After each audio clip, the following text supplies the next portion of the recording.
Hey everybody, it's Lyn from Lyn's Crafts. Today I'm going to do the final bit on the pendant, which will be the polymer clay surround. One of the things that I've been asked is, how did I get the frosted look on the skull? And the way I did that is because, first of all, I used the Sculpey original, which does have a very almost bisque kind of feel when it's baked, and I didn't really sand it, or I did sand it just a tiny bit, but I didn't really sand it or buff it to get it smooth or anything. So this frosted look is coming from the skull the original skull that I made. My goodness.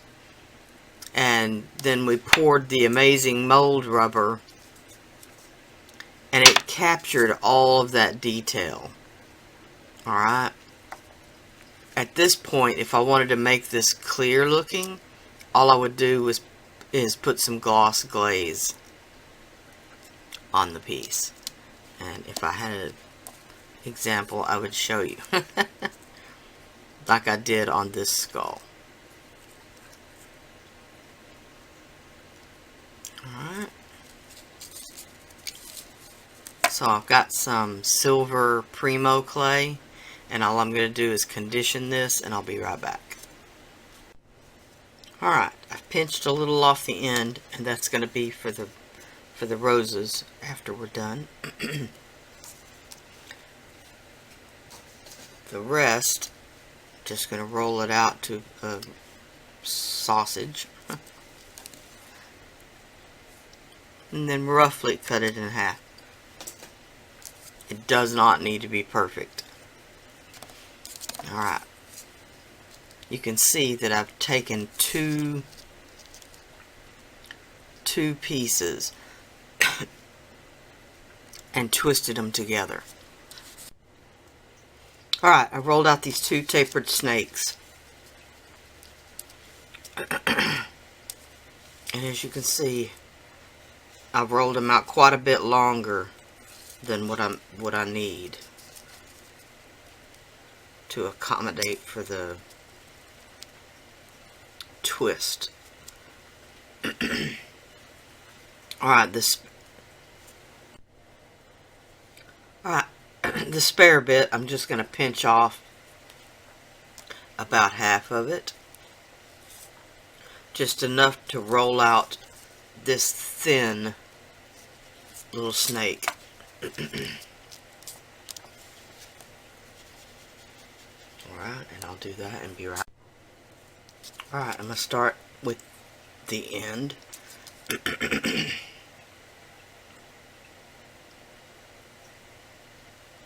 I'm just going to twist it.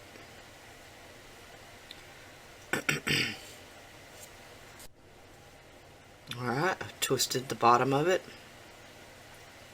And then I'm just going to substitute my finger for the skull for now.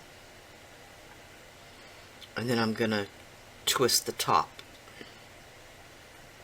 Just the same. Alright, when you get to the top,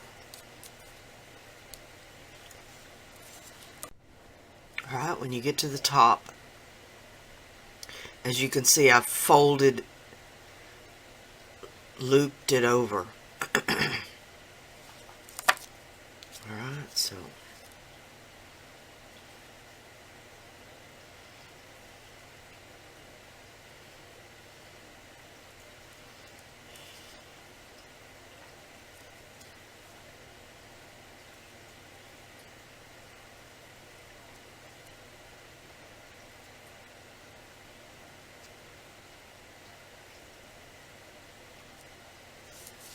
about like that.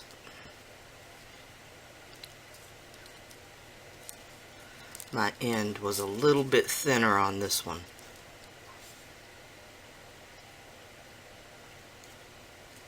But I think it will work. Alright. Alright. Now we can start to weave this little snake into the design.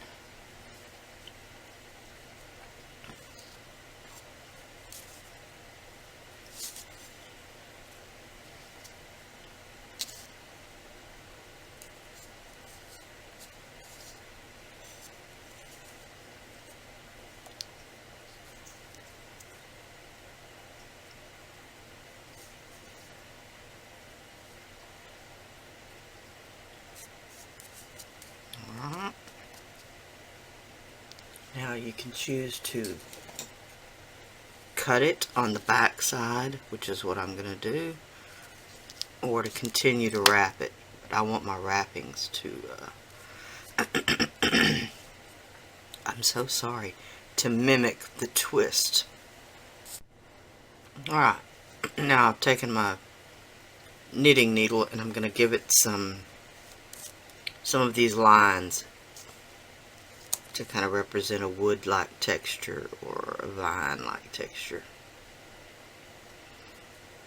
And the reason I like the needle tool, you could use your ball tool or something like that, but the reason I like the needle tool is because when you turn it and get a flatter angle on the piece, you'll get straighter lines. I hope that makes sense.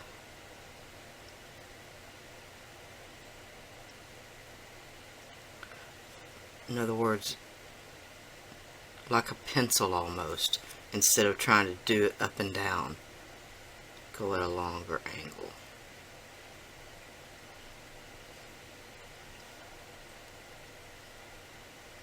Alright, and just continue to do that until you get the whole surface covered. Alright, now using just a little bit of Bacon Bond or Liquid Sculpey or Liquid Vimo or whatever your liquid clay of choice is.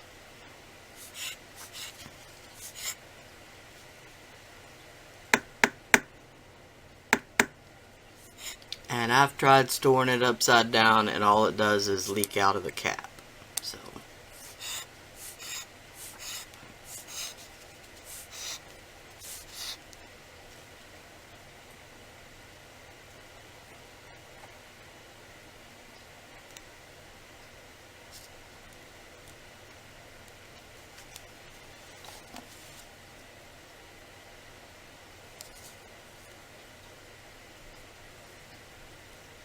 right, and I'm wanting to place it where the face points outward and not downward. Alright, now would be a good time to find a baking towel.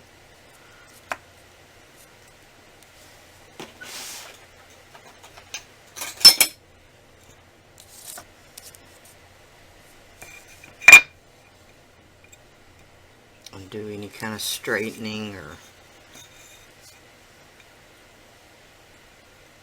anything like that you think you need to do. Alright, and then we're going to add some roses.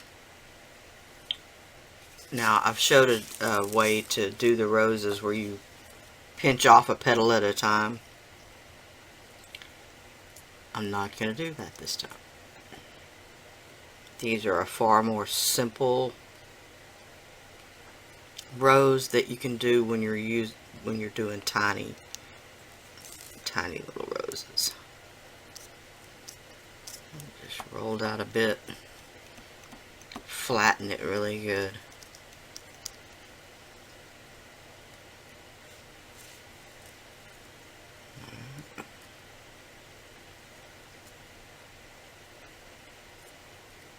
And then start to roll.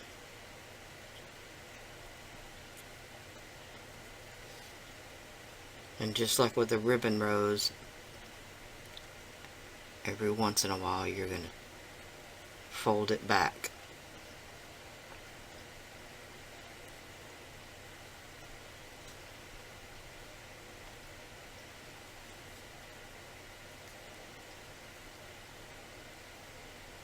And just keep doing that until you run out of ribbon, until you run out of clay.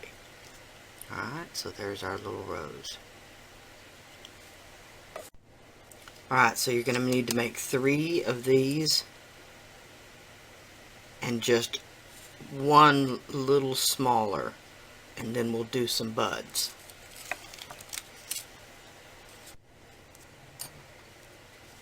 Alright, now I just need to do some placing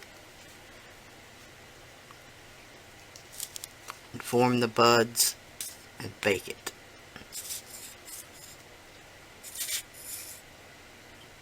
And wait on the liquid Sculpey again.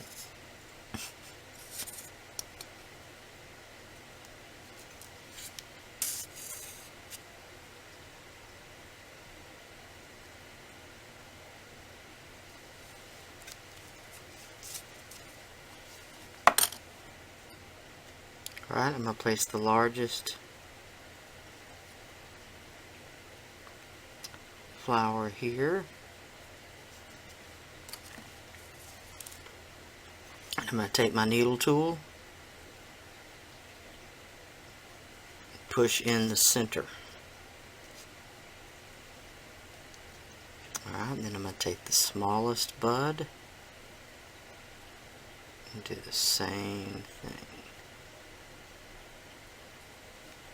Alright, and then just continue to place them where I put the liquid Sculpey at.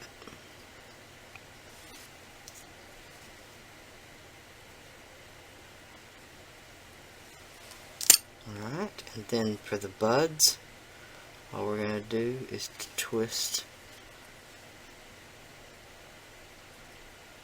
a little oval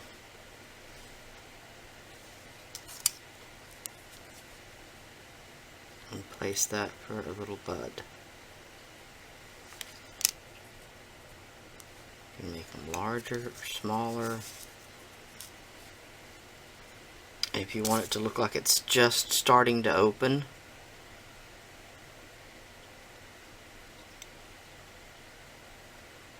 give it just a little line down the middle.